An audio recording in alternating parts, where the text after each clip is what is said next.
Hello aspirants, I am आभास माथुर। इस video में अपन पढ़ेंगे प्रेसिडेंट ऑफ इंडिया के बारे में। देखो, अपन ऐसे पढ़ेंगे। पहले अपन ब्रीफ व्यू ले लेंगे प्रेसिडेंट का, वाइस प्रेसिडेंट का, प्राइम मिनिस्टर का, काउंसिल ऑफ मिनिस्टर्स का और पार्लियामेंट का। फिर अपन आर्टिकल वाइज पढ़ेंगे, एक एक आर्टिकल अपन डिटेल में पढ़ेंगे।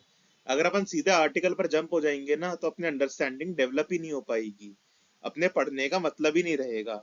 इसलिए पहले अपन ब्रीफ व्यू ले लेंगे इन सब कॉन्स्टिट्यूशनल पोस्ट का। फिर अपन धीरे धीरे आर्टिकल वाइज पढ़ेंगे, जिससे अपनी क्लैरिटी डेवलप हो और अपन हर एक एग्जाम निकाल पाए बिना किसी परेशानी के। ठीक है, अपना तरीका सही है, याद रखना, अलग है थोड़ा सबसे, पर सही है। तो आप एक बार सारी वीडियोस देख लें, फिर आप खुद बताएं कि अंडरस्टैंडिंग डेवलप हुई या नहीं हुई। चलिए आगे बढ़ते हैं। प्रेसिडेंट ऑफ इंडिया, देखो ये सर्व करते हैं as the head of the state and first citizen. हमारे president head of the state हैं। हम रिपब्लिक हैं। रिपब्लिक का मतलब होता है कि head of the state elected है, तो हमारे प्रेसिडेंट भी इलेक्टेड हैं। और ये फर्स्ट सिटीजन होते हैं प्रेसिडेंट। अब आप बोलेंगे फर्स्ट लेडी कौन होती है? जो प्रेसिडेंट की वाइफ होंगी वो फर्स्ट लेडी होंगी। और अगर फीमेल प्रेसिडेंट है, अगर उनके स्पाउस अलाइव हैं, तो वो फर्स्ट मैन होंगे कंट्री के। ठीक है, फर्स्ट लेडी फर्स्ट मैन आप ऐसे समझ सकते हैं। President fulfils a ceremonial role separate from the government's daily administration. देखो एक कॉन्सेप्ट होता है डी फैक्टो, एक होता है D jury. De facto India के कंटेक्स्ट में प्राइम मिनिस्टर होता है। डी ज्यूरी प्रेसिडेंट होता है। De facto D jury. ठीक है, याद रखना, डी फैक्टो मतलब प्राइम मिनिस्टर इंडिया के संदर्भ में, डी ज्यूरी मतलब प्रेसिडेंट इंडिया के संदर्भ में। प्रेसिडेंट देखो सेरेमोनियल रोल प्ले करते हैं ज्यादातर, और daily administration prime minister play करता है, which is handled by the council of minister. ठीक है, despite this the president plays a crucial role in safeguarding the Indian constitution. देखो, वैसे तो सेफगार्डिंग मतलब caretaker of the Indian constitution तो supreme court होता है, पर प्रेसिडेंट का एक क्रूशियल रोल होता है सेफगार्ड करने में Indian constitution, shaping the Nations direction, कि देश कैसा चलेगा। हर एक बिल पे सिग्नेचर होते हैं प्रेसिडेंट के, उसके बाद जाकर ही वो एक्ट बनता है। ठीक है, हर बिल पे सिग्नेचर होते हैं प्रेसिडेंट के, तभी वो बिल एक्ट बनता है जो पार्लियामेंट में बिल पेश होता है। और प्रेसिडेंट ही सर्व करते हैं commander in chief of the Indian armed forces को। 26 जनवरी की परेड में आपने देखा होगा, सारी आर्म्ड फोर्सेस सैल्यूट कर रही होती हैं प्रेसिडेंट को। क्यों? क्योंकि वो कमांडर इन चीफ हैं, वो हेड ऑफ द स्टेट हैं, वो फर्स्ट सिटीजन हैं। ठीक है, इनको ये डी ज्यूरी हैं। डी फैक्टो तो प्राइम मिनिस्टर है, डी ज्यूरी प्रेसिडेंट होता है। ठीक है, द मेन रिस्पॉन्सिबिलिटीज, क्या क्या मेन रिस्पॉन्सिबिलिटीज हैं? देखो, एक तो ये इंश्योर करते हैं the smooth functioning of the government. आपने देखा होगा कि जनरल इलेक्शंस होते हैं, जो लोकसभा के चुनाव होते हैं ना, उन्हें जनरल इलेक्शंस कहा जाता है। तो जनरल इलेक्शंस में अगर किसी भी पार्टी को मेजोरिटी नहीं आती, तो क्या होता है? तो प्रेसिडेंट कॉल करते हैं एक पार्टी को जिसको सबसे ज्यादा वोट मिले होते हैं, जिसकी सबसे ज्यादा सीटें होती हैं, उसको प्रेसिडेंट बुलाते हैं कि आइए आप सरकार बनाइए। तो ये smooth functioning of the government में भी काम करते हैं। ये अपहोल्ड करते हैं कॉन्स्टिट्यूशन को। ये रिप्रेजेंट करते हैं इंडिया को। जो भी इंडिया में बाहर से लोग आते हैं, डिग्नेटरीज आते हैं, फॉरेन डिग्नेटरीज आते हैं, डिप्लोमेट्स आते हैं, उनसे प्रेसिडेंट मिलते हैं। प्रेसिडेंट ही इंडिया का चेहरा है।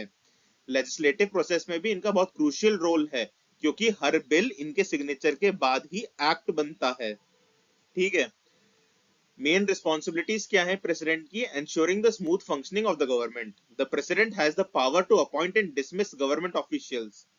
ठीक है, including the prime minister. President, prime minister को अपॉइंट कौन करता है? प्रेसिडेंट। देखो ये भी एक यूपीएससी का बहुत फेवरेट सवाल है। The prime minister of India, option में आता है elected, nominated, appointed, none of the above. तो prime minister of India is appointed by the president of India. ये बात याद रखनी है। ये समन भी करते हैं, ये प्रोरोग भी करते हैं sessions of the parliament. Session summon मतलब ये बुलाते हैं, पार्लियामेंट अब इस तारीख से बैठेगी। हर साल में ये आर्टिकल 87 में बताते हैं कि ये हर साल आके अपनी स्पीच देते हैं कि पार्लियामेंट कैसे काम करेगी बजट सेशन से पहले। ये अपहोल्ड करते हैं कॉन्स्टिट्यूशन को। The president is responsible for ensuring that the laws and actions of the government are in accordance with the constitution. ये सबसे मेजर ड्यूटी है, कहीं आपने सुनी नहीं होगी पर यही सबसे मेजर ड्यूटी है। मेंस में अपने को यह लिख कर आना है कि प्रेसिडेंट की ड्यूटी क्या है, uphold the constitution, upholding the constitution.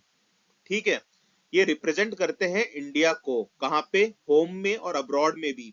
जो भी फॉरेन से डिप्लोमेट्स आते हैं, अपन देखते हैं ना राष्ट्रपति भवन में उनका लंच डिनर होता है, तो वो एक तरीके से इमेज है इंडिया की, इंडिया के सिंबल है प्रेसिडेंट। इनका रोल है बहुत इंपॉर्टेंट लेजिस्लेटिव प्रोसेस में। The president also has a role to play in the legislative process. मैंने बताया जो भी पार्लियामेंट में बिल पास होता है वो प्रेसिडेंट की एसेंट से ही एक्ट बनता है, यानी प्रेसिडेंट के साइन से ही वो एक्ट बनता है बिल। तो लेजिस्लेटिव प्रोसेस में तो बहुत इंपॉर्टेंट रोल है ही प्रेसिडेंट का। Who is the president and what is her constitutional position in the Indian polity? देखो प्रेसिडेंट कौन है, प्रेसिडेंट की पोजीशन क्या है।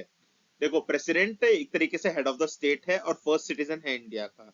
क्या है, हेड ऑफ द स्टेट है और फर्स्ट सिटीजन है इंडिया का। As per the constitution of India the president is the supreme commander of the Indian armed forces. Indian armed forces के सुप्रीम कमांडर हैं। इनके पास पावर है to appoint prime minister and other members of the union council of ministers as well as to dismiss them.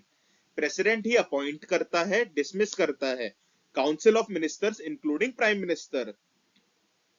आप देखते होंगे शपथ लेते हैं ये, किससे शपथ लेते हैं, प्रेसिडेंट ऑफ इंडिया से मोदी जी शपथ लेते हैं। President acts as a figurehead and represent the nation's unity. ये एक फिगर है, अपन देखते हैं ना प्रेसिडेंट किसी भी पार्टी के नहीं होते, क्यों, क्योंकि ये रिप्रेजेंट करते हैं नेशंस की यूनिटी को। The president's powers are largely ceremonial. हर सेरेमोनियल में ये हेड ऑफ द स्टेट की ड्यूटी फुलफिल करते हैं। ये चेहरा है भारत का। With real executive power vested in the prime minister and cabinet. मैंने बोला था ये डी ज्यूरी है, ये डी फैक्टो होते हैं प्राइम मिनिस्टर। देखो ऐसे याद रखो, डी फैक्टो, फैक्टो, फैक्ट। असलियत में, फैक्ट मतलब असलियत होता है ना, मतलब फैक्ट में, असलियत में किसके पास पावर है, प्राइम मिनिस्टर के पास पावर है। तो डी फैक्टो प्राइम मिनिस्टर हैं। डी ज्यूरी मतलब डी ज्यूरी प्रेसिडेंट हैं। ये भी यूपीएससी का बहुत कॉमन सवाल था, एक जमाने में बहुत पूछती थी यूपीएससी प्रीलिम्स में ये सवाल, तो ये आपको याद रखना है। The president also has the power to appoint जजेस to the supreme court and high court and governors of the state. देखो प्रेसिडेंट को शपथ दिलाते हैं चीफ जस्टिस ऑफ इंडिया। अगर चीफ जस्टिस ऑफ इंडिया नहीं है तो सीनियर मोस्ट जज ऑफ द सुप्रीम कोर्ट या फिर जिस जज को chief justice of India appoint करके गए हैं वो प्रेसिडेंट को शपथ दिलाते हैं। और प्रेसिडेंट बाकी सबको शपथ दिलाते हैं। प्रेसिडेंट वाइस प्रेसिडेंट को शपथ दिलाते हैं, सुप्रीम कोर्ट हाई कोर्ट के जजेस को शपथ दिलाते हैं, गवर्नर्स ऑफ द स्टेट को शपथ दिलाते हैं, काउंसिल ऑफ मिनिस्टर को सब शपथ दिलाते हैं, प्राइम मिनिस्टर को शपथ दिलाते हैं। यहाँ पे कंफ्यूज नहीं होना, प्रेसिडेंट ही अपॉइंट करते हैं सुप्रीम कोर्ट के जजेस को और हाई कोर्ट के जजेस को ही। हाई कोर्ट के जजेस को गवर्नर अपॉइंट नहीं करते, हाई कोर्ट के जजेस को भी प्रेसिडेंट ही अपॉइंट करते हैं। ठीक है, ये सारी बहुत इंपॉर्टेंट पोस्ट है प्रेसिडेंट की, लोग जानते नहीं है पर ये बहुत इंपॉर्टेंट है। Power and functions of the president of India. देखो अभी अपन पढ़ेंगे हर एक पावर, कॉन्स्टिट्यूशनल पावर क्या है, लेजिस्लेटिव पावर क्या है। ठीक है, to fulfill the role of the president as the head of the state, the Indian constitution grants the president certain powers and functions. These powers and functions are designed to ensure that the president can effectively serve as the head of the state and oversee the functioning of the government.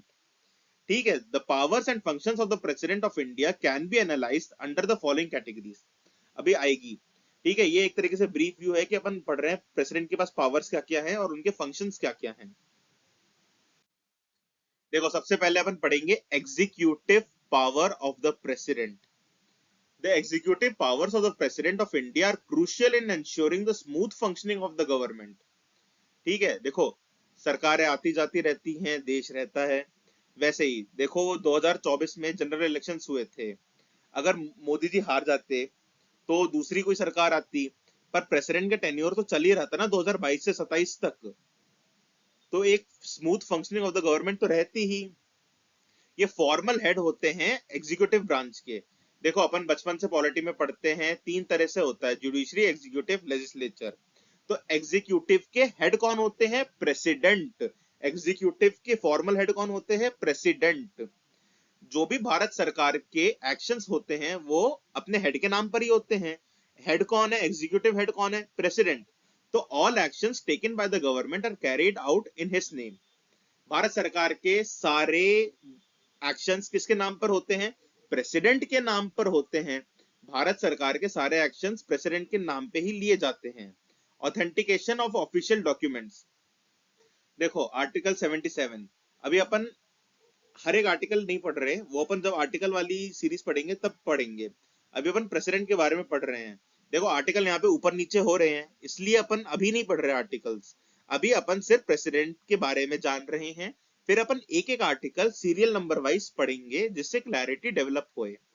देखो authentication of official documents. He has the power to establish rules for authenticating official documents and instruments as well as to streamline the administration of government business and allocate tasks among ministers। देखो task among ministers का मतलब क्या होता है कि ये ही शपथ दिलाते हैं ना कि गृह मंत्री कौन होगा, डिफेंस मिनिस्टर कौन होगा, भले ही वो काउंसिल ऑफ मिनिस्टर के एडवाइस पर करें, पर सारा काम होता है प्रेसिडेंट के नाम पे ही। All actions taken by the government are carried out in the name of president. ये बातें रखनी है याद, यहीं से बनते हैं सवाल। ये अपॉइंट भी करते हैं। He has the authority to appoint the prime minister and other minister as well as other key officials such as attorney general, comptroller and auditor general and state governors।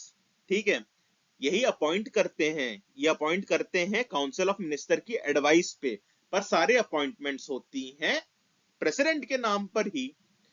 ठीक है, एग्जीक्यूटिव पावर्स क्या क्या है इनकी? Authentication of official documents और appointments. ठीक है, article 77 और आर्टिकल 75। Request for information. देखो देश में कुछ भी चल रहा हो तो ये रिपोर्ट मांग सकते हैं। किससे रिपोर्ट मांग सकते हैं? सीधे प्राइम मिनिस्टर से भी रिपोर्ट मांग सकते हैं और अदर मिनिस्टर से भी रिपोर्ट मांग सकते हैं। देखिए ऑपरेशन सिंदूर के टाइम पर आपने देखा होगा कि जैसे 7 मई को रात को ऑपरेशन सिंदूर हुआ था, तो 8 मई को सुबह सुबह मोदी जी द्रौपदी मुर्मू जी से मिलने गए थे, तो वो ब्रीफ करने गए थे। तो मतलब आर्टिकल 78 के तहत द्रौपदी मुर्मू जी, प्रेसिडेंट अगर प्राइम मिनिस्टर से मांगती इंफॉर्मेशन तो ये अच्छा संदेश नहीं जाता देश में, तो प्राइम मिनिस्टर खुद ही इन्फॉर्म करने चले गए थे प्रेसिडेंट को। जनरली यही प्रैक्टिस होती है। Request for information. He can also request information from the Prime Minister and other ministers. He can initiate investigations into the conditions of marginalized communities and promote cooperation between the central government and the states। देखो कोई भी issue हो रहा है central state का, तो उसमें भी प्रेसिडेंट ही ले सकते हैं फैसला। ये इन्वेस्टिगेशंस भी कर सकते हैं किसी भी चीज के बारे में। ठीक है, इनको अधिकार होता है, ये किसी भी चीज की इंफॉर्मेशन मांग सकते हैं। किससे मांग सकते हैं? प्राइम मिनिस्टर या काउंसिल ऑफ मिनिस्टर, किसी से भी मांग सकते हैं। Union territories administration. The president has the authority to appoint administrators for union territories. Governors भी यही अपॉइंट करते हैं। यूनियन टेरिटरी के एडमिनिस्ट्रेटर्स भी यही अपॉइंट करते हैं। देखो सिंपल सी बात है, यूनियन टेरिटरी में आपने सुना होगा लेफ्टिनेंट गवर्नर। दिल्ली के होते हैं लेफ्टिनेंट गवर्नर, पौंडीचेरी के होते हैं लेफ्टिनेंट गवर्नर, और अब अपन देखते हैं जम्मू कश्मीर के भी होते हैं लेफ्टिनेंट गवर्नर।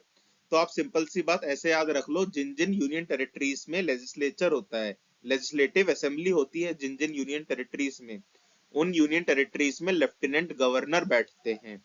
और जिन यूनियन टेरिटरीज में लेजिस्लेचर नहीं होता, जैसे चंडीगढ़, लक्षद्वीप, अंडमान एंड निकोबार, दादर एंड नागर हवेली, ठीक है, लद्दाख, इनमें होते हैं एडमिनिस्ट्रेटर्स। गवर्नर स्टेट्स के कौन अपॉइंट करता है? प्रेसिडेंट। जिन यूनियन टेरिटरीज में लेजिस्लेचर होता है उनके लेफ्टिनेंट गवर्नर को कौन अपॉइंट करता है? प्रेसिडेंट। जिन यूनियन टेरिटरीज में लेजिस्लेचर नहीं होता वहां के एडमिनिस्ट्रेटर को कौन अपॉइंट करता है? प्रेसिडेंट। ठीक है, ये सारी बातें इंपॉर्टेंट हैं। Scheduled and tribal areas. The president holds the power to declare areas as scheduled और ट्राइबल एरियाज। प्रेसिडेंट के पास ही पावर होती है एक एरिया को डिक्लेयर करने की कि वो शेड्यूल्ड एरिया है या ट्राइबल एरिया है। ये अपन ने आर्टिकल 5 मतलब शेड्यूल 5th और 6th में भी पढ़ा था अपन ने। तो इसका आर्टिकल 244 लगता है। जब अपन आर्टिकल 244 तक पहुंचेंगे तब अपन इसको पूरा 3-4 स्लाइड्स में पढ़ेंगे अच्छे से डिटेल में। अभी आप ओवरव्यू ले लीजिए कि प्रेसिडेंट क्या करता है। देखो प्रीलिम्स के सवाल तो आपके इसी स्लाइड से सही हो जाएंगे, वो उसमें तो हम आपको एक्सपर्ट बना देंगे। ठीक है, scheduled and tribal areas, the president holds the power to declare areas as scheduled और ट्राइबल एरियाज। ठीक है, यूनियन टेरिटरी के एडमिनिस्ट्रेशन में भी यह अहम रोल प्ले करते हैं, आप देख ही रहे हैं। जुडिशियल पावर्स क्या होती हैं प्रेसिडेंट की? The judicial powers of the President of India play a crucial role in shaping the country's legal framework. These powers include appointments to the judiciary, seeking legal advice and exercising clemency in criminal cases. देखो clemency का मतलब होता है कि अगर किसी को सजा हो रखी हो ना, तो उसको रेस्पाइट ऐसे ऐसे कर देते हैं, मतलब माफ कर दी सजा, सजा का नेचर कम कर दिया। ये सब अपन आर्टिकल 72 में डिटेल में पढ़ेंगे। यहाँ पे आप बस ये याद रख लो, पार्डनिंग पावर्स, क्लेमेंसिंग पावर्स होती हैं किसके पास? प्रेसिडेंट के पास। देखो ये अपॉइंट करते हैं, अपॉइंटमेंट्स में मेजर रोल प्ले करते हैं जुडिशरी में। The president has the authority to appoint the chief justice and other justice of the other जजेस of the supreme court and high court. ये बात ध्यान रखो, the president has the authority to appoint the chief justice and other जजेस of the supreme court and high court. President के पास ही authority होती है चीफ जस्टिस को अपॉइंट करने की और अदर जजेस of the supreme court and high court को अपॉइंट करने की। सुप्रीम कोर्ट के जज और सुप्रीम कोर्ट के चीफ जस्टिस, इनको कौन अपॉइंट करता है? प्रेसिडेंट। हाई कोर्ट के जजेस और हाई कोर्ट के चीफ जस्टिस को कौन अपॉइंट करता है? गवर्नर नहीं करता, प्रेसिडेंट करता है। देखो consultation with the supreme court, the president can seek the advice of the supreme court on legal और फैक्चुअल मैटर्स दो the advice is not binding. देखो प्रेसिडेंट को जब किसी केस में एडवाइस लेनी होती है, लीगल एडवाइस लेनी होती है, तो वो सुप्रीम कोर्ट की एडवाइस मांग सकते हैं, पर सुप्रीम कोर्ट की एडवाइस उन पे बाइंडिंग नहीं है, ये बात याद रखना है। आर्टिकल 143 के तहत प्रेसिडेंट लीगल एडवाइस मांग सकते हैं सुप्रीम कोर्ट से, ठीक है, या फैक्चुअल मैटर्स पे, लीगल मैटर्स पे, फैक्चुअल मैटर्स पे एडवाइस मांग सकते हैं प्रेसिडेंट सुप्रीम कोर्ट के, पर ये एडवाइस नॉन बाइंडिंग होती है। मतलब सुप्रीम कोर्ट ने, प्रेसिडेंट ने पूछा इस मामले में क्या होना चाहिए, मेरे को क्या करना चाहिए, सुप्रीम कोर्ट ने बताया कि आपको ये करना चाहिए, तो प्रेसिडेंट के ऊपर बाइंडिंग नहीं है वो एडवाइस। प्रेसिडेंट चाहे तो माने, चाहे तो ना माने। ये एक इंपॉर्टेंट क्वेश्चन बनता है यूपीएससी का। आर्टिकल 72 के तहत इनकी पार्डनिंग पावर्स होती है, क्लेमेंसी पावर्स होती है। The President has the power to grant pardons, reprieves, and commutations, as well as suspend or reduce sentences for individuals convicted of offences. देखो ऑफेंसेस में अपन देखते हैं ना कि राष्ट्रपति के पास जाकर हमने डेथ पेनल्टी माफ करवा दी, ये सब आर्टिकल 72 के तहत होता है पार्डनिंग पावर्स में। सिमिलरली गवर्नर की भी कुछ कुछ पार्डनिंग पावर्स होती है, जब अपन गवर्नर पढ़ेंगे तब पढ़ेंगे, ठीक है।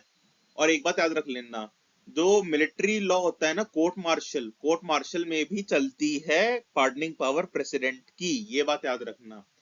कोर्ट मार्शल, मिलिट्री जो लॉ होता है उसमें भी प्रेसिडेंट की चलती है, क्योंकि president is the supreme commander of the arm forces, ठीक है। तो पार्डनिंग पावर्स याद रखनी है, क्लेमेंसिंग पावर्स कहते हैं उन्हें। Consultation with the supreme court, ये भी एक पावर है। अपॉइंटमेंट ऑफ द जुडिशरी, ये भी एक पावर होती है। किसकी पावर होती है? प्रेसिडेंट की पावर होती है। Legislative powers of the president of India, जैसे मैं आपको बता रहा था, जो भी सेशन होता है ना पार्लियामेंट का, उसको समन और प्रोरोगेट कौन करता है? प्रोरोग कौन करता है? प्रेसिडेंट करता है। जॉइंट सेटिंग बुलानी होती है तो भी प्रेसिडेंट ही बुलाता है। देखो 12 जनों को नॉमिनेट भी कौन करता है राज्यसभा में? प्रेसिडेंट करता है, on the basis of literature, science, art, social service, ठीक है।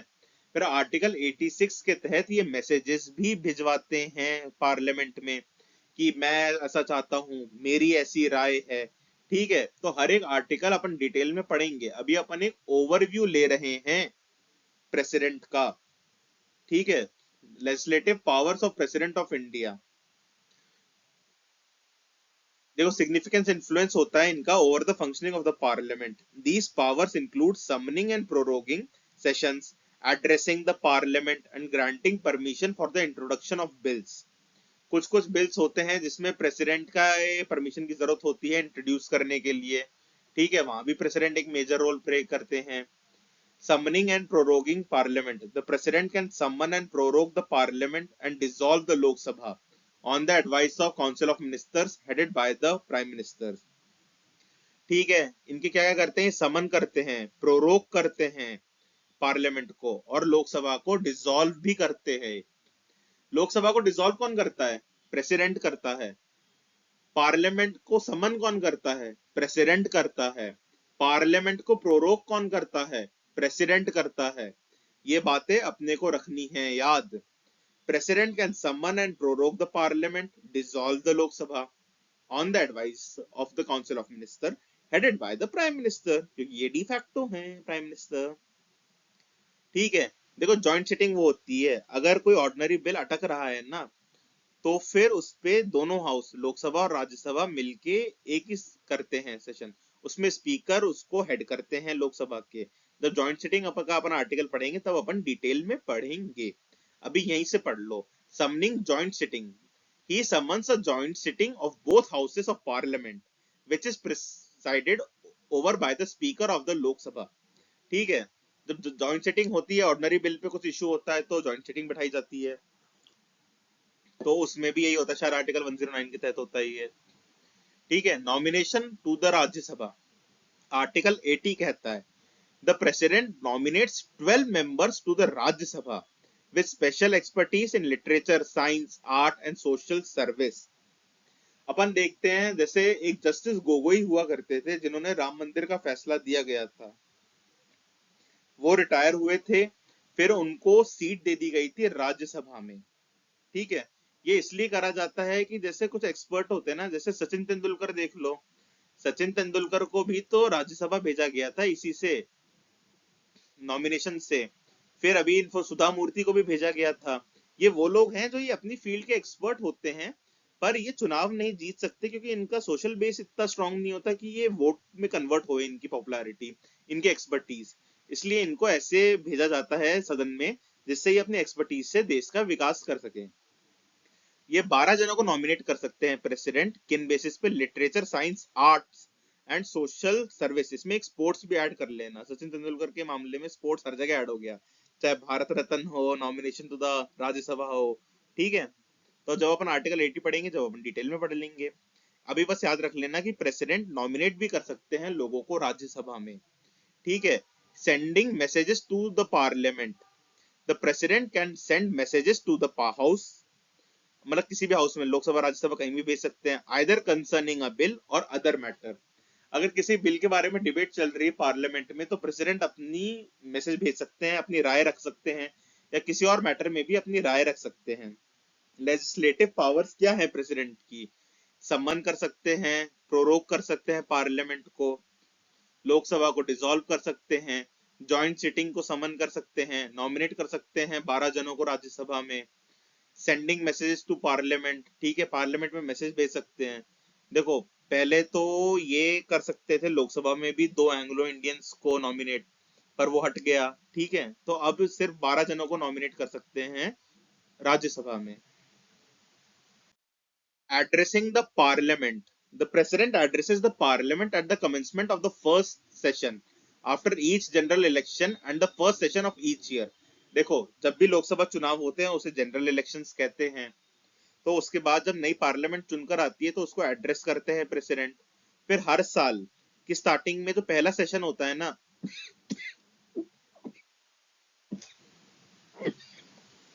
उसको भी एड्रेस करते हैं प्रेसिडेंट, उसे कहा जाता है first session of each year. Generally वो बजट सेशन ही होता है तो उसमें एड्रेस करते हैं।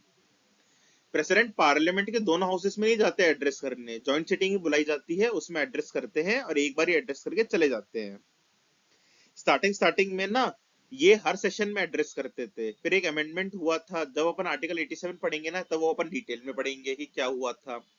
ये अपॉइंट करते हैं प्रिसाइडिंग ऑफिसर को। ठीक है, देखो the president appoints a member of the Lok Sabha to preside over presidents when both the speaker and deputy speaker offices are vacant. देखो जब लोकसभा चल रही है लोकसभा में एक प्रेसाइडिंग ऑफिसर होता है, प्रेसाइडिंग ऑफिसर स्पीकर होता है, स्पीकर के एब्सेंस में डिप्टी स्पीकर होता है। पर अगर बाय चांस ऐसा हो जाए कि ना स्पीकर अवेलेबल है ना डिप्टी स्पीकर अवेलेबल है, तो the president appoints a member of the Lok Sabha to preside over proceedings. ठीक है, जब स्पीकर भी अवेलेबल नहीं है, डिप्टी स्पीकर भी अवेलेबल नहीं है, तो प्रेसिडेंट क्या करेंगे, एक मेंबर को बोलेंगे लोकसभा के कि आप प्रेसाइड कर लो। ठीक है, ये डिस्क्वालिफिकेशन ऑफ मेंबर्स में भी रोल प्ले करते हैं। The president decides on questions related to the disqualification of the members of parliament in consultation with the election commission. ठीक है, जब अपन शेड्यूल 10 पढ़ेंगे, डिस्क्वालिफिकेशन ऑफ मेंबर्स के बारे में पढ़ेंगे, तब अपन डिटेल में पढ़ेंगे। अभी आप यहाँ से देख लो कि डिस्क्वालिफिकेशन ऑफ मेंबर्स कौन डील करता है। The president decides on questions related to the disqualification of members of parliament in consultation with the election commission. Parliament के मेंबर्स के डिस्क्वालिफिकेशन का फैसला भी कौन लेता है, president. Recommendation of certain bills, the president's prior recommendation और permission is required to introduce money bills in parliament. देखो कुछ कुछ बिल्स होते हैं, जैसे मनी बिल्स हो गए, मान लो बजट है, बजट को एनुअल फाइनेंशियल स्टेटमेंट कहा जाता है, इसमें प्रेसिडेंट का रिकमेंडेशन जरूरी होता है। ठीक है, रिकमेंडेशन फॉर सर्टेन बिल्स, जैसे कुछ कुछ बिल अगर पार्लियामेंट में पेश करने हैं तो उसमें प्रेसिडेंट का रिकमेंडेशन जरूरी होता है, जनरली वो मनी बिल्स में ही होता है, तो याद रखना। promulgating ordinances, the president can promulgate ordinances when parliament is not in session। देखो कुछ इमरजेंसी में डिसीजन लेना पड़ रहा है, कोई बड़ा फैसला लेना पड़ रहा है, पर पार्लियामेंट सेशन में नहीं है, पार्लियामेंट सेशन में बुलाएंगे तो टाइम लगेगा, तो तुरंत वो फैसला लेने के लिए प्रेसिडेंट आर्टिकल 123 के तहत ऑर्डिनेंस जारी कर देता है, उसे कहते हैं promulgating ordinances। The president can promulgate ordinances when parliament is not in session। क्या क्या कर सकता है प्रेसिडेंट, एड्रेस कर सकते हैं प्रेसिडेंट, ठीक है, अपॉइंट कर सकते हैं प्रेसाइडिंग ऑफिसर को, डिस्क्वालीफाई कर सकते हैं मेंबर्स को, रिकमेंड करते हैं कुछ सर्टेन बिल्स में, और प्रोमुलगेट करते हैं ऑर्डिनेंसेस। ठीक है, फाइनेंशियल पावर्स क्या होती हैं प्रेसिडेंट की। देखो, the president of India hold significant financial powers that are vital for managing the nation's finances and ensuring proper allocation of resources। These powers outlined the constitution enable the president to influence budgetary decisions, grants, financial allocations between the center and state। देखो मैंने बोला था ना, budget आता है, prior recommendation for money bills, money bills can be introduce in parliament only with the president's prior recommendation. देखो अगर government को कोई मनी बिल पेश करना है पार्लियामेंट में, तो उसमें प्रेसिडेंट की प्रायर रिकमेंडेशन लेनी पड़ती है, बजट में भी लेनी पड़ती है। Union budget submission, the president causes the union budget to be laid before parliament. ठीक है, ये भी पढ़ लेना, बजट कौन पेश करता है पार्लियामेंट में, president. The president causes the union budget to be laid before parliament, budget लेके जाते हैं, प्रेसिडेंट पेश करते हैं। ठीक है, पर फाइनेंस मिनिस्टर उनके बिहाफ पे करता है, इसलिए आपने कभी देखा नहीं होगा कि प्रेसिडेंट ला रहे हैं बजट। ठीक है, क्यों, क्योंकि all executive actions of the government are taken on behalf of president. क्या क्या करते हैं, prior recommendation for money bill, ये प्रेसिडेंट करते हैं, हर मनी बिल से पहले एक प्रायर रिकमेंडेशन लेनी पड़ती है प्रेसिडेंट की, ये कंपलसरी है। ठीक है, यूनियन बजट सबमिशन, ये भी प्रेसिडेंट का ही है।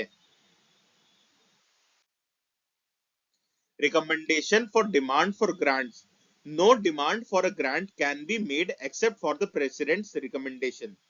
बिना प्रेसिडेंट की मर्जी के कोई भी ग्रांट नहीं हो दी जा सकती। No demand for a grant can be made, ठीक है, कोई डिमांड प्रेसिडेंट की रिकमेंडेशन के बिना नहीं दी जा सकती। Contingency fund advances, president can make advances from the contingency fund of India to meet unforeseen expenditures. जो भी अनफॉरसीन एक्सपेंडिचर्स होते हैं ना, वो कंटेंजेंसी फंड से लिए जाते हैं, ना कि कंसोलिडेटेड फंड से, ये बात याद रखना। तो वो भी प्रेसिडेंट की मर्जी से ही होता है। Constitution of the finance commission, finance commission भी प्रेसिडेंट ही बनाते हैं हर 5 साल में। फाइनेंस कमीशन देखो क्यों बनाया जाता है, सेंटर स्टेट के बीच में टैक्स रेवेन्यू के डिस्ट्रीब्यूशन के लिए फाइनेंस कमीशन बनाया जाता है, आर्टिकल 280 के तहत इसको भी प्रेसिडेंट ही बनाते हैं। देखो प्रेसिडेंट की फाइनेंशियल पावर्स बहुत सारी हैं, एक तो फाइनेंस कमीशन बनाना हो गया, कंटेंजेंसी फंड के जो एडवांसेस है वो प्रेसिडेंट की मर्जी के बिना नहीं आ सकते, recommendation for demand for grants हो गया कि ग्रांट नहीं आ सकती, बजट पेश करना प्रेसिडेंट का काम है, हर मनी बिल से पहले प्रायर रिकमेंडेशन चाहिए होता है प्रेसिडेंट का, तो प्रेसिडेंट की बहुत सारी ड्यूटीज हैं। डिप्लोमेटिक पावर क्या क्या होती है प्रेसिडेंट की? ठीक है, इंडिया को रिप्रेजेंट करना ग्लोबल लेवल पे सबसे बड़ा काम तो ये है, इंटरनेशनल रिलेशंस को मैनेज करना ये भी प्रेसिडेंट का काम है। अब आप बोलोगे इतना सारा काम है प्रेसिडेंट का, पर हमें तो पता ही नहीं क्या करते हैं। तो एक सिंबॉलिक जेस्चर होता है प्रेसिडेंट का, कि वो एक तरीके से सिंबल है भारत के, उनके नाम पे ये सारे काम हो रहे हैं, ठीक है, इसलिए ये ड्यूटीज में आएंगे, पावर्स में आएंगे प्रेसिडेंट की। Negotiating and concluding treaties. The international treaties and agreements are negotiated and concluded on behalf of the president. However, they are subjected to the approval of the parliament. देखो कोई भी treaty हो रही है, negotiate हो रही है, कंक्लूड हो रही है, वो प्रेसिडेंट के बिहाफ पे ही होती है। फिर वो आगे जाके पार्लियामेंट में जाती है अप्रूवल के लिए, वो बात अलग है, पर जो भी ट्रीटी होती है वो प्रेसिडेंट के नाम पर ही होती है। ये एक तरीके से डिप्लोमेटिक रिप्रेजेंटेशन है। He represents India in international forums and affairs and sends and receives diplomats like ambassador, high commission. देखो आप यूपीएससी निकाल कर आईएफएस बनते हैं, इंडियन फॉरेन सर्विस में जाते हैं, फिर आप हाई कमिश्नर्स बनकर जाते हैं, एम्बेसडर्स बनकर जाते हैं, तो भी आप प्रेसिडेंट के बिहाफ पे ही जाते हैं, ठीक है। और ये रिप्रेजेंट करते हैं इंडिया को इंटरनेशनल फोरम्स पे, ये सेंड करते हैं, रिसीव करते हैं डिप्लोमेट्स को, जो भी यूएसए का डिप्लोमेट इंडिया आएगा उसे प्रेसिडेंट रिसीव करेंगे, ठीक है, जो भी एम्बेसडर होगा इंडिया का जो बाहर होगा उसे प्रेसिडेंट भेजेंगे। तो एक तरीके से प्रेसिडेंट ही सर्वे सर्वा है, हम पूरे सरकार उनके बिहाफ पे काम करती है, ऐसे याद रखो। जो भी नेगोशिएटिंग ट्रीटी है, कंक्लूड करनी है ट्रीटी, वो सब प्रेसिडेंट करते हैं, हर चीज प्रेसिडेंट के बिहाफ पर ही होती है।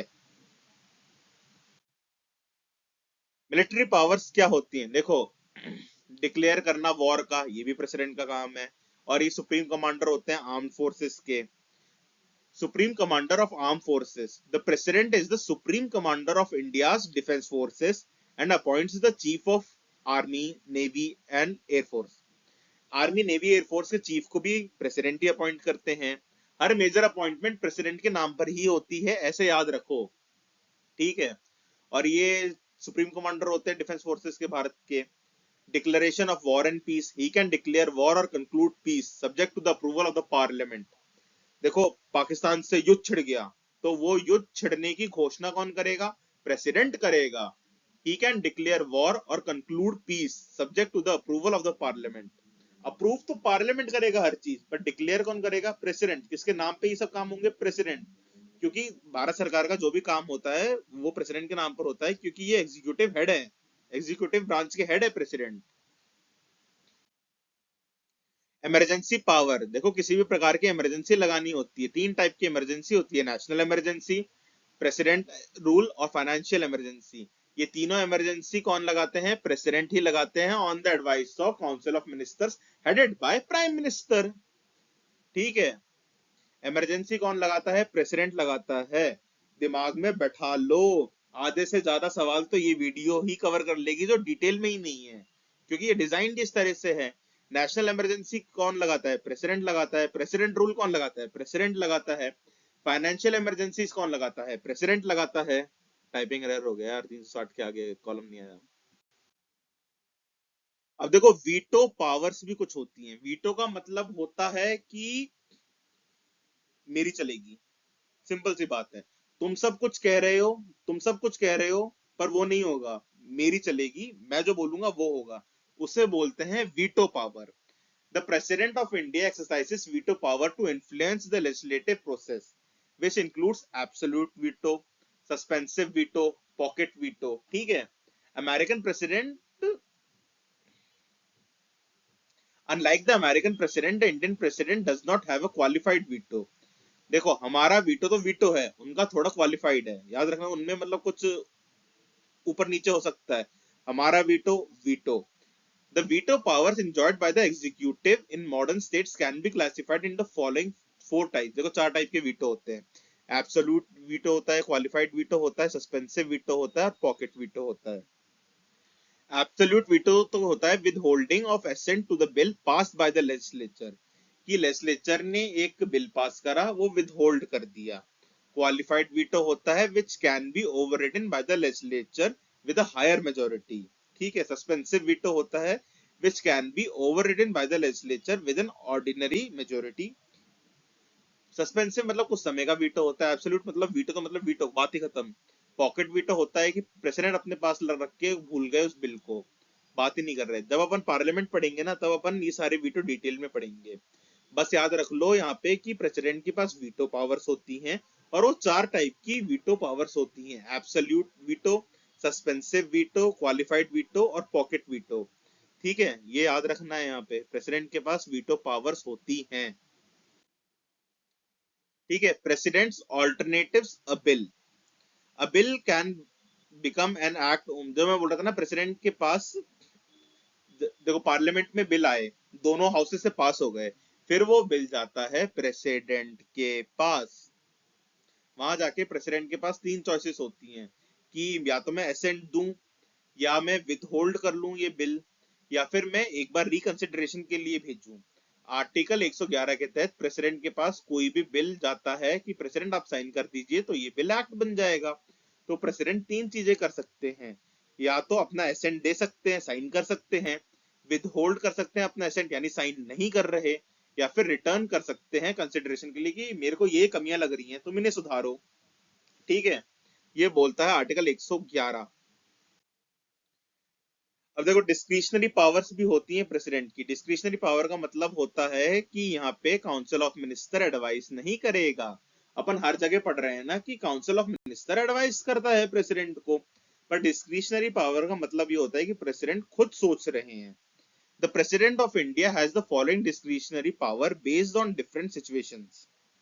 ये सिचुएशनल डिस्क्रिशन होता है कि उस मौके पर क्या करना है, वो प्रेसिडेंट सोचते हैं। गवर्नमेंट फॉर्मेशन डिस्क्रिशन, देखो जनरल इलेक्शन हुए, किसी भी पार्टी के पास मेजोरिटी नहीं आई, तो जो हाईएस्ट सीटों वाली पार्टी होती है उन्हें बुलाते हैं प्रेसिडेंट कि आप सरकार बनाइए कुछ कोalition वगैरह करके। The president has discretion in inviting the leader और कोalition of leaders to form a government when no party और कोalition holds a majority in the Lok Sabha. Dissolving the Lok Sabha, the decision to dissolve the Lok Sabha when the Council of Ministers loses its majority in the Lok Sabha is left with the discretion of the President. देखो, आपने अविश्वास प्रस्ताव सुना होगा, no confidence motion सुना होगा। अगर no confidence motion pass हो जाता है, यानी साबित हो जाता है कि करंट गवर्नमेंट के पास मेजोरिटी नहीं है, तो प्रेसिडेंट आते हैं और डिसॉल्व कर देते हैं लोकसभा को। ठीक है, ये उनका डिस्क्रिशनरी पावर है। Reconsideration of advice, the president has discretionary power to return the advice provided by the council of minister and ask for a reconsideration of a decision. देखो, अपन हर चीज देखते हैं कि काउंसिल ऑफ मिनिस्टर एडवाइस करता है president को, तो president reconsideration के लिए भी वापस भेज सकते हैं उस एडवाइस को। देखो, होगा तो कुछ नहीं, कुछ टाइम बाद वापस आ जाएगी, प्रेसिडेंट का इम्पीचमेंट हो जाएगा अगर बात नहीं मानी तो। पर पूरे नेशन में एक बहुत तगड़ा मैसेज जाएगा कि देखो, प्रेसिडेंट ही नाराज हैं इस डिसीजन से, तो एक बहुत असर पड़ता है इन बातों का। ठीक है, तो डिस्क्रिशनरी पावर ये भी है कि ये रिकंसिडरेशन ऑफ एडवाइस हो सकता है। Moreover, the President of India does not enjoy any constitutional discretion along the lines of the governor of a state. देखो, इनका कोई कॉन्स्टिट्यूशनल डिस्क्रिशन नहीं है, सिचुएशनल डिस्क्रिशन है। ये सवाल बन सकता है यूपीएससी का कि प्रेसिडेंट के पास कॉन्स्टिट्यूशनल डिस्क्रिशन होता है, सिचुएशनल डिस्क्रिशन होता है। तो प्रेसिडेंट के पास सिचुएशनल डिस्क्रिशन होता है, प्रेसिडेंट के पास किसी भी प्रकार का कॉन्स्टिट्यूशनल डिस्क्रिशन नहीं होता है। अब देखो, लिमिटेशंस भी कुछ कुछ होती हैं। अभी अपन इतनी देर से पावर्स पढ़ रहे थे प्रेसिडेंट की, तो अब कुछ लिमिटेशंस भी पढ़ेंगे। ठीक है, लिमिटेशंस क्या हैं? Subjection to constitutional provisions and laws, the president's powers are subject to the provisions of the constitution and the laws passed by the parliament. Bill approval and return, the president can either sign or return a bill passed by the parliament. If the president signs the bill, it becomes the law. देखो, president के पास कोई bill गया, अपन ने पढ़ा था ना कि bill आएगा तो वीटो वगैरह ले सकते हैं, तो इन्होंने एक तरीके से प्रेसिडेंट के पास बिल आया, उन्होंने साइन कर दिया, तो वो बिल लॉ बन गया। पर अगर प्रेसिडेंट के पास बिल गया और उन्होंने साइन नहीं करा, उन्होंने वापस भेज दिया पार्लियामेंट के पास, ठीक है। देखो, if the president returns the bill before it becomes law, the same bill can be reintroduce and passed by the parliament again and the president is bound to give the assent. अपन इतनी देर से पढ़ रहे थे कि president के पास bill जाता है, प्रेसिडेंट एसेंट देते हैं, प्रेसिडेंट साइन करते हैं तो लॉ बन जाता है। पर अगर प्रेसिडेंट ने बोला कि ये बिल मेरे को पसंद नहीं आ रहा और प्रेसिडेंट ने वो बिल वापस कर दिया पार्लियामेंट को कि तुम रिकंसिडर करो इसके ऊपर, और पार्लियामेंट ने कुछ रिकंसिडर नहीं करा, वही सेम का सेम बिल 14 दिन में वापस भेज दिया प्रेसिडेंट के पास, तब प्रेसिडेंट को साइन करना ही पड़ेगा। यही लिमिटेशन है। मैं दोबारा बोलता हूं एक बार,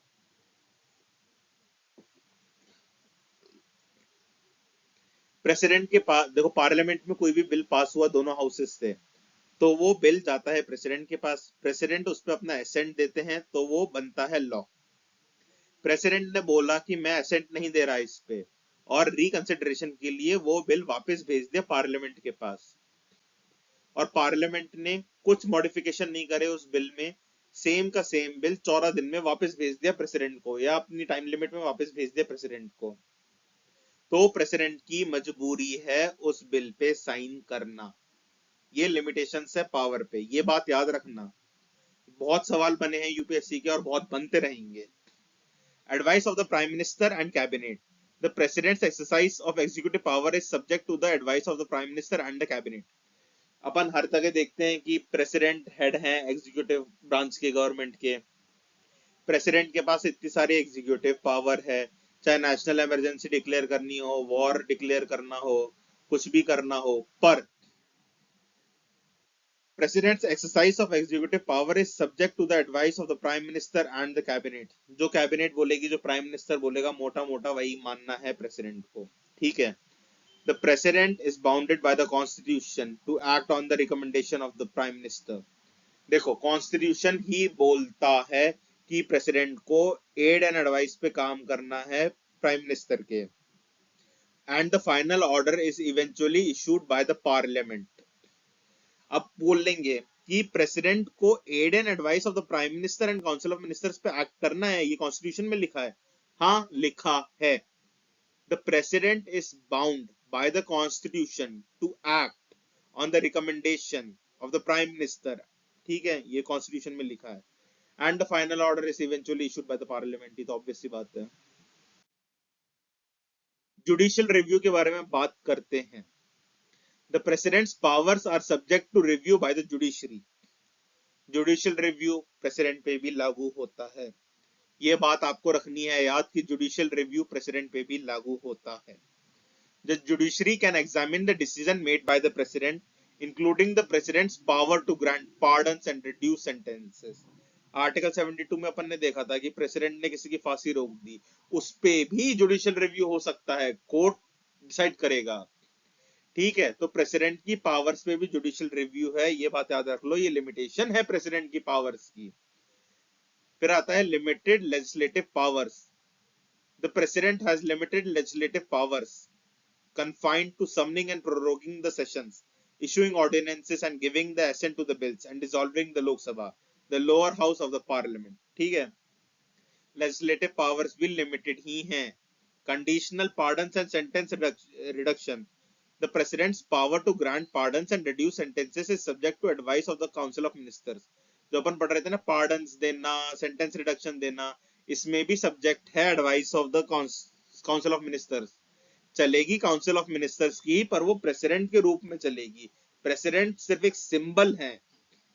term and impeachment, the president's term in office is limited to 5 years। 5 साल तक ही टर्म होता है प्रेसिडेंट का। And the president can be impeached bye the parliament for violation of the constitution. क्या इंडिया के प्रेसिडेंट इम्पीच करे जा सकते हैं? हाँ, करे जा सकते हैं। इम्पीच किस बेसिस पर करे जा सकते हैं? Violation of the constitution. India के प्रेसिडेंट को इम्पीच करने का सिर्फ एक ही कारण हो सकता है, वो कारण होता है violation of the constitution. India के प्रेसिडेंट को इम्पीच करने का सिर्फ एक कारण हो सकता है, वो कारण होता है वायलेशन ऑफ द कॉन्स्टिट्यूशन।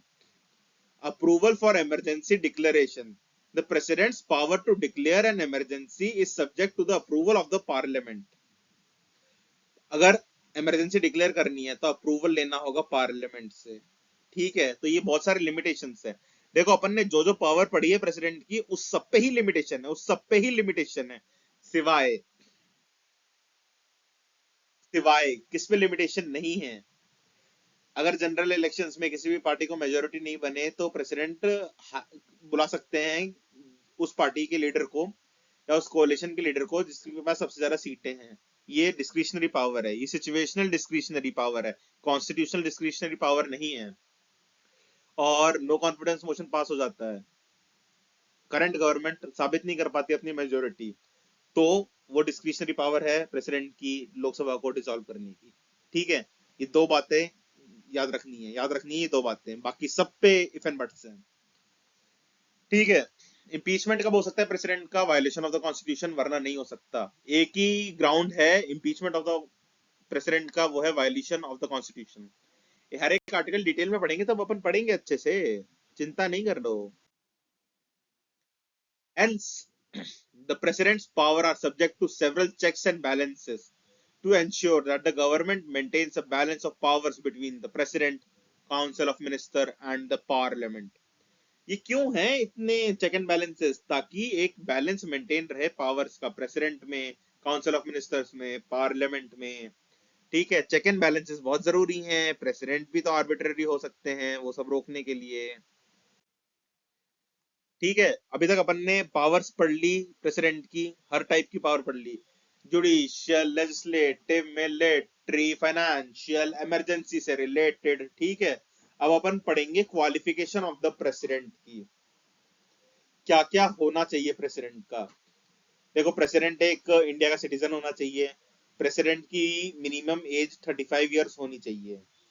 क्या क्या होना चाहिए? सिटीजन होना चाहिए इंडिया का और मिनिमम एज 35 ईयर्स होनी चाहिए। फिर आता है meet the qualification to be a member of Lok Sabha, Lok Sabha का मेंबर होने की क्वालिफिकेशन होनी चाहिए, ठीक है। यानी वही इंडिया का सिटीजन होना चाहिए, 25 साल से बड़ा होना चाहिए, वैलिड वोटर आईडी होना चाहिए, और मतलब दिमागी रूप से सही होना चाहिए। लोकसभा का मेंबर होने की यही है ना कि फाइनेंशियली मतलब वो साउंड होना चाहिए और दिवालिया घोषित नहीं होना चाहिए। तो वही जो लोकसभा के मेंबर की क्वालिफिकेशन है वो ही प्रेसिडेंट की है, एज 35 है और सिटीजन होने चाहिए इंडिया का, और किसी भी प्रकार का ऑफिस ऑफ प्रॉफिट नहीं होल्ड करने चाहिए। ऑफिस ऑफ प्रॉफिट होता है कि not hold any office of profit under the union और स्टेट गवर्नमेंट और एनी लोकल और अदर पब्लिक अथॉरिटी, ठीक है। देखो वो नौकरी में नहीं होने चाहिए प्रेसिडेंट, जो भी प्रेसिडेंट का चुनाव लड़ना चाहता है ना वो नौकरी वोकरी में नहीं होना चाहिए।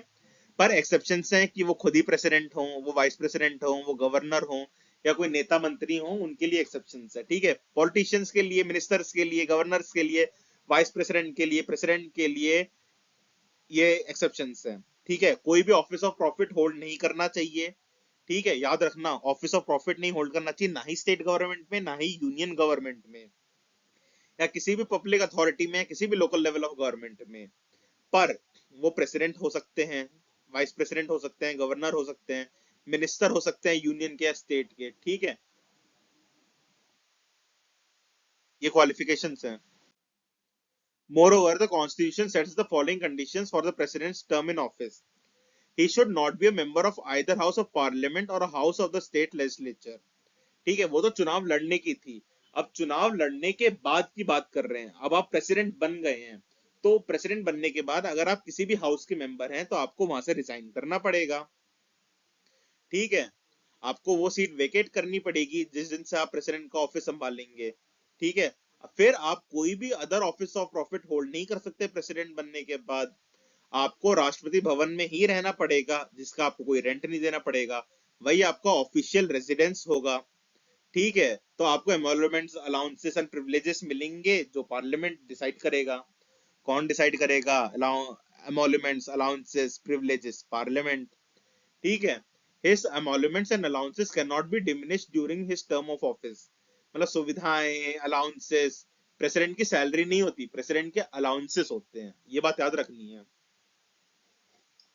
ये डिमिनिश नहीं हो सकते उनके, मतलब हट नहीं सकते, ऐसे नहीं कि उनके अलाउंसेस रोक दी सरकार ने, जब तक वो प्रेसिडेंट है उनके कोई अलाउंसेस नहीं रुकेंगे। वो कहाँ से कहाँ रहेंगे, वो राष्ट्रपति भवन में रहेंगे, वही उनका ऑफिशियल रेजिडेंस है, ऑफिस भी वही है, रेजिडेंस भी वही है, ठीक है। और डिसाइड कौन करेगा इनके अलाउंसेस, प्रिविलेजेस, एमोल्यूमेंट्स? पार्लियामेंट डिसाइड करेगा। प्रेसिडेंट बनने के बाद अगर ये सांसद हो, विधायक हो, तो इनको वो वेकेट करना पड़ेगा, ठीक है। ये कोई और ऑफिस ऑफ प्रॉफिट होल्ड नहीं कर सकते प्रेसिडेंट रहते हुए। अरे आप प्रेसिडेंट बन गए, आप कोई और ऑफिस ऑफ प्रॉफिट क्यों होल्ड करोगे भाई? टर्म कितना होता है? देखो 5 साल का टर्म होता है प्रेसिडेंट का, ठीक है। कितने साल का टर्म होता है? 5 साल का। ये कितनी बार भी चुनकर आ सकते हैं, 10 बार, 15 बार, जितनी बार आप चुने जा सकते हैं, आप चुने जा सकते हैं। The president serves a term of 5 years from the date they take office. देखो 22 जुलाई 2022 को अगर आप प्रेसिडेंट बने तो आप 22 जुलाई 2027 तक प्रेसिडेंट हैं। आप पूरे 5 साल तक प्रेसिडेंट बनते हैं एक चुनाव में। पर आप रिजाइन भी कर सकते हैं जब आपका मन करे। आप रिजाइन किसको करेंगे? प्रेसिडेंट रिजाइन किसको करते हैं? प्रेसिडेंट रिजाइन करते हैं वाइस प्रेसिडेंट को। वाइस प्रेसिडेंट किसको रिजाइन करते हैं? प्रेसिडेंट को। प्रेसिडेंट को देखो शपथ तो चीफ जस्टिस ऑफ इंडिया दिलाते हैं। प्रेसिडेंट को ओथ कौन दिलाता है? Chief justice of India. और प्रेसिडेंट रिजाइन किसको करते हैं? वाइस प्रेसिडेंट को। ये थोड़ा कंफ्यूजिंग है, याद रखना है। प्रेसिडेंट को ओथ कौन दिलाता है? Chief justice of India. President resign किसको करते हैं? वाइस प्रेसिडेंट को। Additionally they can be remove from the office through the process of impeachment before the completion of the term. अगर वो वायलेशन ऑफ द कॉन्स्टिट्यूशन करते हैं तो उन्हें इम्पीचमेंट भी करा जा सकता है, ठीक है। प्रेसिडेंट रिजाइन भी कर सकते हैं और इम्पीच भी करा जा सकता है वायलेशन ऑफ द कॉन्स्टिट्यूशन पे। The president can remain in office until their successor takes over and is eligible for re-election for any number of terms. देखो अगर उनकी मतलब 22 जुलाई 2022 को प्रेसिडेंट चुने गए, 22 जुलाई 2027 तक वो प्रेसिडेंट रहेंगे। पर अगर कुछ टाइम और लग रहा है उनके सक्सेसर आने में, तब तक वो प्रेसिडेंट बने रह सकते हैं। कुछ टाइम का चलता है, ठीक है। और प्रेसिडेंट जितनी मर्जी चाहे उतनी मर्जी री इलेक्ट हो सकते हैं प्रेसिडेंट की पोस्ट के लिए। यूनाइटेड स्टेट्स ऑफ अमेरिका में तो 2 बार का ही है प्रेसिडेंट का, पर हमारे एन नंबर ऑफ टाइम्स है, जितनी मर्जी उतनी बार आप री इलेक्ट हो सकते हैं प्रेसिडेंट बनने के लिए। वैकेंसी क्या होती है? अ vacancy in the office of the president can happen in the following veg. On the expiry office, देखो प्रेसिडेंट की पोस्ट कब खाली हो सकती है? वैकेंसी का मतलब है कि पोस्ट खाली है। प्रेसिडेंट की पोस्ट खाली कब हो सकती है? जब उनके 5 year टेन्योर एक्सपायर हो रहा हो, प्रेसिडेंट रिजाइन कर दें, प्रेसिडेंट रिमूव हो जाए इंपीचमेंट के प्रोसेस से, या प्रेसिडेंट की डेथ हो जाए। Otherwise for example when he becomes disqualified to hold office और his election is declare void. या फिर उनका इलेक्शन ही रद्द कर दिया जाए कि गलत इलेक्शन था, या वो डिस्क्वालीफाई हो जाए प्रेसिडेंट बनने के लिए, तभी वैकेंसी होगी प्रेसिडेंट की पोस्ट पे। प्रेसिडेंट की पोस्ट पे वैकेंसी कब होगी? जब उनके टेन्योर के 5 साल खत्म हो जाए, प्रेसिडेंट रिजाइन कर दे, प्रेसिडेंट की डेथ हो जाए, प्रेसिडेंट इम्पीच हो जाए, या प्रेसिडेंट डिस्क्वालीफाई हो जाए, या उनका इलेक्शन ही वॉइड हो जाए, तब ही वैकेंसी होगी। ओथ, देखो ओथ इनको कौन दिलाता है? चीफ जस्टिस ऑफ इंडिया दिलाता है। वो अपन आर्टिकल जब आएगा स्पेसिफिक, जब डिटेल में पढ़ेंगे। देखो ये ओथ क्या लेते हैं? Before taking office the president must take an oath in which he she swears to faithfully execute the office to preserve and protect and defend the constitution and the law, ठीक है। to devote himself to the service and well-being of the people of India। अब देखो ये बहुत important हो रही है oath. क्यों? मैंने एक क्वेश्चन देखा था, प्रेसिडेंट और गवर्नर की ओथ में ही होता है preserve protect and defend the constitution. Preserve protect and defend the constitution की ओथ कौन लेता है? प्रेसिडेंट और governor. Preserve protect and defend the constitution की ओथ कौन लेता है? प्रेसिडेंट और गवर्नर। प्रिजर्व प्रोटेक्ट और डिफेंड द कॉन्स्टिट्यूशन की ओथ कौन लेता है? प्रेसिडेंट और गवर्नर। याद रखना है, भूलना नहीं है। प्रेसिडेंट की ओथ में preserve protect and defend the constitution of India होता है, साथ में गवर्नर की ओथ में भी preserve protect and defend the constitution of India होता है। बार बार बोल रहा हूं जिससे दिमाग में बैठ जाए। अब देखो कॉन्स्टिट्यूशन प्रोविजंस क्या होते हैं, एक बार आर्टिकल देख ही लेते हैं यहाँ पे क्या क्या लिखे हैं। डिटेल में तो अपन पढ़ेंगे अगले लेक्चर में, चिंता मत करो। हर एक चीज डिटेल में होगी, हर एक चीज। यहाँ आपको ओवरव्यू दिया जा रहा है, इसलिए थोड़ा लंबा हो रहा है वीडियो। देखो आर्टिकल 52 क्या कहता है, there shall be a president of India. Article 52 क्या कहता है, there shall be a president of India, कि भारत में एक प्रेसिडेंट होना चाहिए। आर्टिकल 53 क्या कहता है, executive power of the union shall be vested in the president. Article 53 कहता है executive power of the union shall be vested in the president. जो भी यूनियन के एग्जीक्यूटिव पावर हैं वो किस में होनी चाहिए, प्रेसिडेंट में होनी चाहिए। देखो जो मैं कह रहा था ना आर्टिकल वाइज पढ़ रहे हैं, वो ये नहीं पढ़ रहे अपन, एक एक लाइन में एक एक आर्टिकल नहीं करेंगे अपन। अपन एक आर्टिकल करेंगे तो वो एक स्लाइड का होगा मिनिमम, या 2 स्लाइड का होगा। ये बस मैं आप लोगों को बता रहा हूँ क्योंकि भाई अपन ने प्रेसिडेंट के बारे में सब पढ़ा है ना, तो एक बार प्रेसिडेंट के आर्टिकल भी देख लेते हैं। ये अपन आर्टिकल देख रहे हैं, पढ़ नहीं रहे हैं। तो ऐसे मत समझ लेना कि आपने बोला था कि बाद में बताओगे आर्टिकल, तो अभी बता रहे हो, नहीं नहीं, वो अलग वीडियो आएगा। उसमें आर्टिकल 52 तो पूरा आर्टिकल 52 के बारे में आएगा डिटेल में, 53 तो पूरा आर्टिकल 53 के बारे में आएगा। ये तो आप लोगों को बस एक ब्रीफ व्यू दे रहे हैं प्रेसिडेंट से रिलेटेड आर्टिकल्स का। Article 54, the president shall be elected by the members of N electoral college consisting of the elected members of both houses of parliament and the elected members of the legislative assemblies of the state। देखो election होता है president का, होता है, कौन कौन vote देता है, दोनों हाउस ऑफ द पार्लियामेंट के इलेक्टेड मेंबर्स और स्टेट लेजिस्लेटिव असेंबलीज के इलेक्टेड मेंबर्स। एक इलेक्टोरल कॉलेज बनता है प्रेसिडेंट के चुनाव का। उसमें कौन कौन वोट देते हैं, सारे इलेक्टेड एमपीज, चाहे वो लोकसभा के हों या राज्यसभा के हों, और सारे एमएलए वोट देते हैं। एमएलसी वोट नहीं देते, एमएलसी वोट नहीं देते, सारे इलेक्टेड एमएलए वोट देते हैं और सारे इलेक्टेड एमपी वोट देते हैं प्रेसिडेंट के लिए। आर्टिकल 55 में बताया गया है कि मैनर क्या होना चाहिए इलेक्शन का। जब हम आर्टिकल 55 पढ़ेंगे ना तो बहुत डिटेल में पढ़ेंगे, मजा आ जाएगा। ठीक है, आर्टिकल 56 क्या बोलता है, the president shall hold office for a term of 5 years। जो अपन 5 years की वैकेंसी पढ़ रहे थे तो अपन उसमें पढ़ेंगे कि, सॉरी टेन्योर पढ़ रहे थे ना, तो प्रेसिडेंट का टेन्योर होता है 5 साल का, ये आर्टिकल 56 में बताया गया है। जब अपन पढ़ेंगे ना आर्टिकल 55 के बारे में तो गजब होगा, वो आपको मजा आ जाएगा पढ़ के, मैं इतना कह रहा हूँ। अब आर्टिकल 57 क्या कह रहा है, a person who holds or who has held office as a president shall subject to the other provisions of this constitution be eligible for re-election to that office। ठीक है। आर्टिकल 58 क्या कहता है, qualification for election of the office of the president. Upon qualification वापस देखेंगे कि क्या क्या होती है प्रेसिडेंट के इलेक्शन की। Article 59, conditions of the office of the president, की क्या क्या कंडीशंस होती हैं, कि आपको वहीं रहना है, आप कोई और ऑफिस ऑफ प्रॉफिट नहीं ले सकते, और आप अगर मंत्री हैं, आप सांसद हैं, तो आपको इस्तीफा देना पड़ेगा और आपको ऑफिशियल रेजिडेंस में ही रहना पड़ेगा। ये सब कंडीशंस होती हैं। Oath of the office of president, preserve protect and defend the constitution वाली ओथ ना, और चीफ जस्टिस ऑफ इंडिया दिलाते हैं, वो आर्टिकल 60 में अपन डिटेल में पढ़ेंगे। Procedure for impeachment of the president, देखो प्रेसिडेंट के इलेक्शन में तो सारे इलेक्टेड एमपीज वोट देते हैं और सारे इलेक्टेड एमएलए वोट देते हैं, पर इम्पीचमेंट में सिर्फ एमपीज वोट देते हैं, इलेक्टेड एमपीज वोट देते हैं और नॉमिनेटेड एमपीज भी वोट देते हैं प्रेसिडेंट के इम्पीचमेंट में। जब इम्पीचमेंट पढ़ेंगे तब डिटेल में पढ़ेंगे। आर्टिकल 62 क्या कहता है, provisions related to the term and vacancy of the president. भाई टर्म 5 साल का होना चाहिए, वैकेंसी किन किन बेसिस पे होनी चाहिए, डेथ पे हो गया, रेजिग्नेशन पर हो गया, 5 साल कंप्लीट हो गए, अभी हम पढ़ रहे थे ना, इम्पीच हो गए या फिर रद्द हो गया, डिसॉल्व हो गया मतलब इलेक्शन, तो उन सब पे आर्टिकल 62। अब देखो इम्पीच कैसे करे जाते हैं हमारे प्रेसिडेंट, ये एक इंपॉर्टेंट स्लाइड है। The president can be remove, देखो मैं आपको सिंपली बता देता हूँ, अगर हमारे प्रेसिडेंट को आपको रिमूव करना हो ना, तो वो सिर्फ एक ही ग्राउंड पे रिमूव कर सकते हैं हमारे प्रेसिडेंट को। हम इम्पीच सिर्फ एक ग्राउंड पे कर सकते हैं प्रेसिडेंट को, वो है वायलेशन ऑफ द कॉन्स्टिट्यूशन।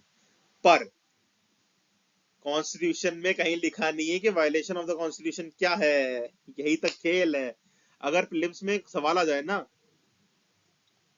कि वायलेशन ऑफ द कॉन्स्टिट्यूशन, मतलब ऐसा सवाल आ जाए प्रीलिम्स में कि प्रेसिडेंट के इम्पीचमेंट में violation of the constitution is the only ground, so is violation of the constitution mentioned in the constitution.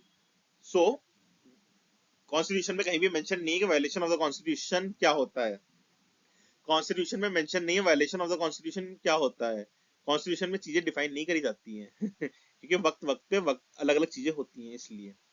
फिर क्या होता है, एक प्रोसेस होता है जिसमें एक हाउस से आता है, प्रोसीडिंग्स आती है, फिर वो दूसरा हाउस में जाती है, दोनों हाउस में पास करनी होती है, ऐसा ऐसा कुछ है, 14 दिन का टाइम दिया जाता है, अभी अपन डिटेल में पढ़ेंगे अभी जस्ट। और कौन कौन वोट करता है, दोनों हाउस के एमपीसी वोट करते हैं। एमएलए प्रेसिडेंट को चुनने में तो वोट करते हैं पर हटाने में नहीं करते। नॉमिनेटेड एमपीस प्रेसिडेंट चुनने में वोट नहीं करते पर वो हटाने में करते हैं। ऐसा क्यों है? देखो एक प्रेसिडेंट है, वो दोबारा प्रेसिडेंट के लिए खड़ा हो रहा है, पर 12 एमपीस तो उसी के भेजे गए हैं ना, तो गलत ना हो जाए चुनाव में कुछ, इसलिए। ठीक है। The president can be removed from office through a process of impeachment for violation of the constitution, although the constitution does not specify what constitutes such a violation. Impeachment proceedings can be initiated by either house of the parliament. देखो, impeachment की proceedings Lok Sabha से भी शुरू हो सकती हैं, राज्यसभा से भी शुरू हो सकती हैं, किसी भी हाउस से शुरू हो सकती है impeachment की proceedings, with the charges being signed by 1/4 of the members of the house. अगर आपको शुरू करनी है ना प्रेसिडेंट की impeachment की proceedings, तो हाउस के 1/4 ऑफ द मेंबर्स के साइन लेने होंगे, तभी impeachment शुरू होगा। अगर प्रेसिडेंट को इम्पीच करना है तो किसी भी दोनों हाउस में से किसी भी हाउस के 1/4 मेंबर के सिग्नेचर लेने होंगे, उसके बाद ही आप इम्पीचमेंट की प्रोसीडिंग शुरू कर सकते हो either house of the parliament में। लोकसभा में अगर शुरू कर रहे हो तो लोकसभा के 1/4 मेंबर की साइन लेकर आप शुरू करोगे इम्पीचमेंट की प्रोसीडिंग। राज्यसभा में कर रहे हो तो राज्यसभा के 1/4 मेंबर के साइन लेके शुरू करोगे इम्पीचमेंट की प्रोसीडिंग। प्रेसिडेंट को टाइम भी दिया जाता है अपनी बात रखने का। कितना टाइम दिया जाता है? 14 दिन। The president is given 14 days notice before the proceedings begin and has the right to appear and be represented during the investigation. ठीक है। देखो प्रेसिडेंट की अगर, देखो किसी भी हाउस के 1/4 मेंबर ने साइन कर दिया ना कि हमें इम्पीच करना है प्रेसिडेंट को, इम्पीचमेंट की प्रोसीडिंग्स चालू करनी है, तो वो प्रोसीडिंग्स चालू होने से पहले 14 दिन का टाइम पीरियड दिया जाता है प्रेसिडेंट को, जिसमें वो अपनी बात रखे पार्लियामेंट में। उनके पास राइट होता है, right to appear and be represented during the investigation. एक इन्वेस्टिगेशन होती है, शायद सुप्रीम कोर्ट करता है, तो उसमें उनको राइट होता है अपनी बात रखने का और अपियर होने का। If a resolution is passed by 2/3 majority of house, the president is removed from office. दोनों हाउस की कितनी मेजोरिटी चाहिए होती है प्रेसिडेंट को रिमूव करने के लिए? 2/3 मेजोरिटी। 1/4 मतलब 1/4 लोगों की तो परमिशन से इम्पीचमेंट की प्रोसीडिंग स्टार्ट होती है, और 2/3 की मेजोरिटी चाहिए होती है दोनों हाउस में, तब जाके हमारे प्रेसिडेंट साहब होते हैं इम्पीच। ठीक है। इम्पीचमेंट वाले में अपन डिटेल में भी पढ़ेंगे। The semi judicial process in parliament. कहां होता है इम्पीचमेंट? पार्लियामेंट में होता है। देखो अब सवाल आ जाए कि प्रेसिडेंट का इम्पीचमेंट कैसा प्रोसेस है, क्या वो जुडिशियल प्रोसेस है? नहीं, सेमी जुडिशियल प्रोसेस है। Impeachment is a semi judicial process in parliament. Nominated members of either house of parliament can participate in impeachment proceedings even though they cannot vote in the presidential election. मैंने बताया ना कि देखो जो nominated MPs होते हैं वो impeachment में पार्ट ले सकते हैं, पर वो इलेक्शन में पार्ट नहीं ले सकते, क्योंकि कोई प्रेसिडेंट है वो दोबारा चुनाव लड़ रहा है, तो उसके दोबारा मेंबर्स भेजे हुए हैं ना, नॉमिनेट करे हुए हैं, तो वो तो उसे ही वोट देंगे। तो एक फेयरनेस लाने के लिए ऐसा रूल बनाया गया है। और जो भी यूनियन टेरिटरीज के भी मेंबर थे, यूनियन टेरिटरीज के लेजिस्लेटिव असेंबलीज के जो मेंबर थे ना, वो प्रेसिडेंशियल इलेक्शन में तो वोट कर सकते हैं, पर वो इम्पीचमेंट में नहीं कर सकते, क्योंकि लेजिस्लेटिव असेंबलीज के लोग इम्पीचमेंट में वोट नहीं कर सकते, वो सिर्फ इलेक्शन में वोट कर सकते हैं। और आज तक कोई भी प्रेसिडेंट इम्पीच नहीं हुआ है। ठीक है। तो सवाल बनना थोड़ा मुश्किल है, क्योंकि करंट चीजों पे भी सवाल बनते हैं यूपीएससी के, तो करंट आज तक ही नहीं हुआ, पर भोला बिसरा सवाल आ जाए, इसलिए मेरा बताना आपका, मेरा धर्म था आपको बताना। चलिए, थैंक यू। बताइए क्या ये लेक्चर कैसा लगा? अभी तो अपन ओवरव्यू ले रहे थे प्रेसिडेंट के बारे में। गौर से याद रखना जिसने यहाँ तक वीडियो देखी है, अभी अपन सिर्फ ओवरव्यू ले रहे थे। हर एक आर्टिकल डिटेल में अपन पढ़ेंगे। ठीक है। अभी प्रेसिडेंट का पढ़ रहे हैं अपन, फिर वाइस प्रेसिडेंट का पढ़ेंगे, फिर प्राइम मिनिस्टर का पढ़ेंगे, काउंसिल ऑफ मिनिस्टर का पढ़ेंगे, पार्लियामेंट पढ़ेंगे। ठीक है। यहाँ तक अपन एक बार पढ़ लेंगे आर्टिकल 123 तक, सुप्रीम कोर्ट चालू होने से पहले तक। फिर अपन एक एक आर्टिकल डिटेल में पढ़ेंगे, उसके बाद अपन जुडिशरी शुरू करेंगे। अभी अपन एग्जीक्यूटिव कर रहे हैं। ठीक है। एग्जीक्यूटिव का ये पहला लेक्चर है, तो एक बार एग्जीक्यूटिव खत्म हो जाएगा फिर जुडिशरी शुरू करेंगे। एक बार ब्रीफ रिव्यू मिल जाएगा आपको एग्जीक्यूटिव का, फिर एक एक आर्टिकल एग्जीक्यूटिव का करेंगे, उसके बाद ही आगे बढ़ेंगे जुडिशरी में। देखो यही तरीका है आपके समझ में आने का। लग रहा होगा बोरिंग, पर तरीका यही है। अगर किसी को एक एक आर्टिकल डिटेल में नहीं देखना तो ये वीडियो ही उसको पास करवा देगी प्रीलिम्स, पक्की बात है। चलिए थैंक यू, बताना जरूर कैसा लगा वीडियो।